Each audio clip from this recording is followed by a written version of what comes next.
Hey, good afternoon there, Facebook family and Seven Springs page. My name is Dustin Haddad, Director of Golf here, Seven Springs Golf and Country Club.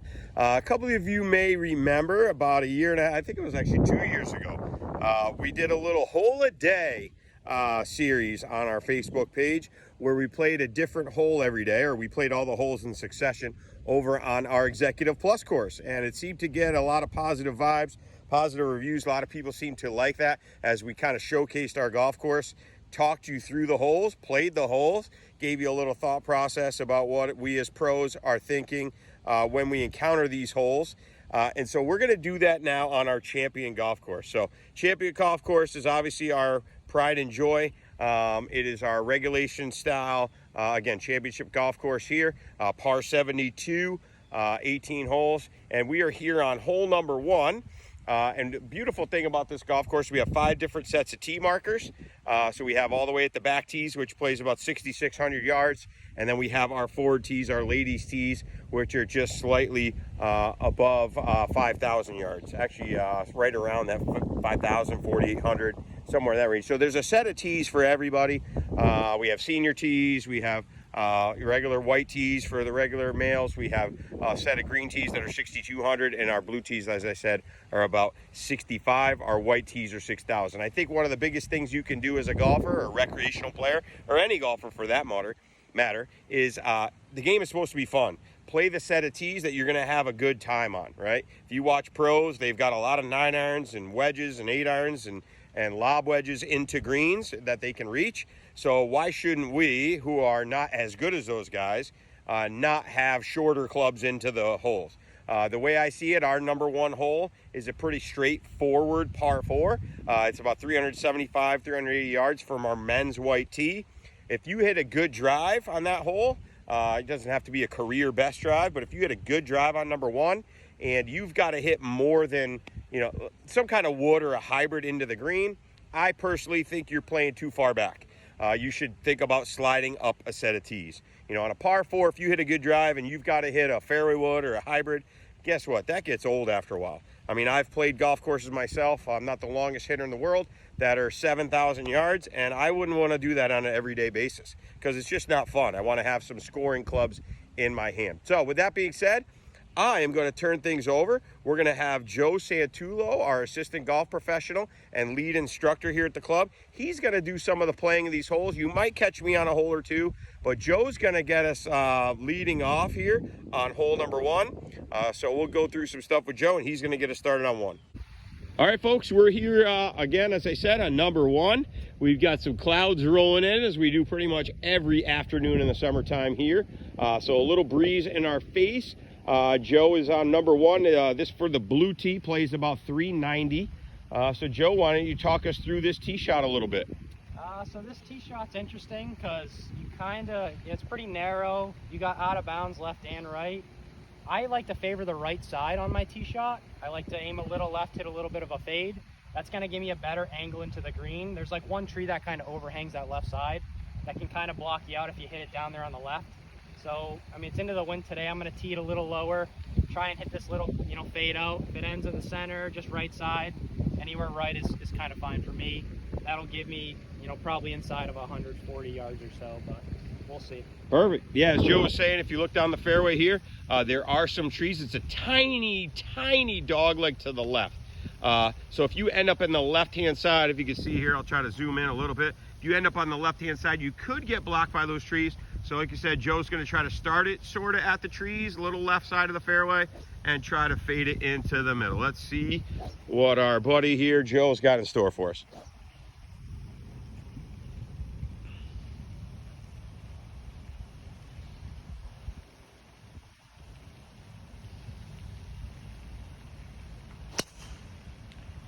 Wow, this kid is strong. He executed that literally about as good as you could. He started at the left trees, little low cut through the wind. That's a good tip, I think, Joe, is when it's windy and it's in your face, teeing it down a little bit. Yeah, I'm trying to hit like the center, just below the center on those, just to keep it low under the wind. Perfect. Great tip. We'll go out and see what you got in store for your second shot. All right, folks, so we found Joe out in the fairway. Literally, if we had a line out here for close to the line in like a tournament or something, Joe might have taken that home. What do we got left in, Joe? 142 to the pin. 142. So here at Seven Springs, we do red, white, and yellow flags. So if I could zoom in there, the yellow means that it's in the back. Joe has a laser rangefinder, which you can find available in the golf shop. Those are nice to have. So what'd you say, 142? So usually with a back pin, you really don't want to ever go over one of those flags. So, you know, talk us through the process. Now, that should kind of be out of play just because of the fact of we have wind in the face, right? So that kind of helps you not go over, but tell us what you got going. So because of the wind, I'm always going to club up. So 140 is usually a standard pitching wedge for me. I'm going to go with a 9-iron and just take a little off of it. Anytime I swing a club a little slower and take a little off, it's going to spin the ball up a little less. It's the same thing. It's going to prevent it from kind of rising and getting really killed by the wind. So it's kind of like a 3/4 little 9-iron for me. So when you say 3/4, do you try to do it based on swinging 3/4 the speed? Do you try to shorten your backswing 3/4, or do you try to choke up? It's a little shorter for me. Okay. I'm not a big fan of choking up. I'm going to go just a little shorter on the swing.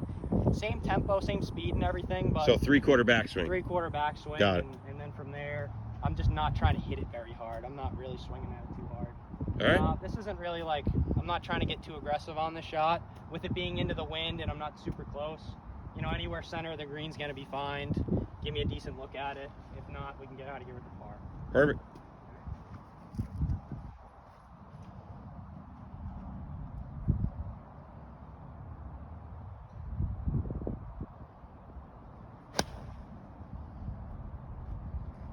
Dude, you're like me. You got to play one hole a day.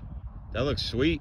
Middle Yeah. maybe a little short of middle. Yeah, it looks like 20, 25 feet, putting up the hill, no worries.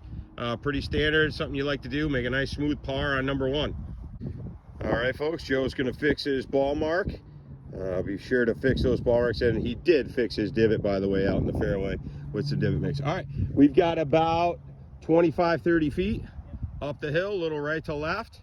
I mean, you couldn't ask for a more stock start. Kind of executed both shots perfectly. Let's see what he can do on the putt. Pretty standard here. Tiny bit right to left and a little bit up the hill. He's lining up with a line on his ball to where he wants the putt to start. Remember, you don't aim it at the hole. You're going to start it where you want the putt to start.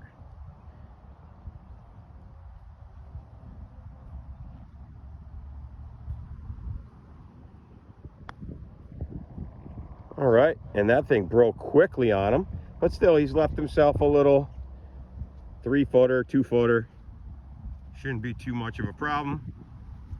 He's gonna leave the flag in for pace of play purposes, which I always think is a good idea personally. For me, I struggle aiming straight putts, so when I have a straight putt, I love the flagging because then I have something to aim at. I aim at the flagpole. There we go. Pretty routine par. Nicely done, Joe. Yep. Very happy with that. Absolutely. Number Number hole one. of the day into the wind. Just kind of happy to hit it up near the green in 2.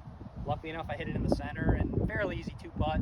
Didn't hit any practice putts before this round, so I'm pretty happy with a 2-putt on 1 and absolutely with the 4. So fairways and greens is always good. Yeah, and as you look back, right, you can see where we're standing. I'm in line with the flag. You can see these trees, right? So if you do hug the left side off the tee, you do have trees that you'll have to go over or under to get here. I'm sure many people have been in those trees, and it's fairly tight along our right side. We have some beautiful homes and trees there, and out of bounds creeps in a little bit. So not the easiest starting hole in the universe, but Joe made it look pretty easy there. Stay tuned. We will, let's see, tomorrow Joe and I are here. We will try to sneak out again in the afternoon, and we'll show you hole number 2 on the championship course, which is an excellent par 3. We hope you enjoyed, and we will see you tomorrow.